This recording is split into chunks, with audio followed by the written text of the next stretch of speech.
तर नमस्कार मित्रांनो. आणि आज 10वीचा पेपर होता म्हणून मी गेलो नव्हतो.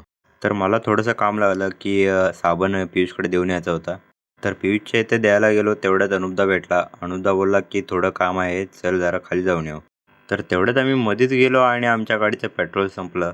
मग आम्ही काय करायचं ते काय सुचत नव्हतं. मग आम्ही पंकजदाला बोलवलेलं की पेट्रोल घेऊन ये.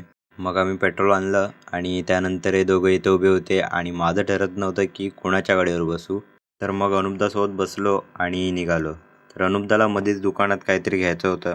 मग त्याने तिथं काय ते घेतलं आणि आम्ही निघालो घरी. घरी आलो, जेवलो वगैरे आणि निघालो खेळायला. तर 4 वाजले होते. मग खेळायचं टायमिंग झालं होतं. तर तिथे दर्शीललाही हाक मारला, दर्शीलला घेतलं आणि निघालो मैदानावर.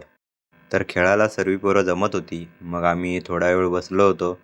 तर हा निसर्ग बघा, अर्धी सावळी आणि अर्धे ऊन, खतरनाक ना. तर मित्रांनो, आजचा ब्लॉग एवढाच. आजचा ब्लॉग आवडला असेल तर लाईक आणि सबस्क्राईब नक्की करा.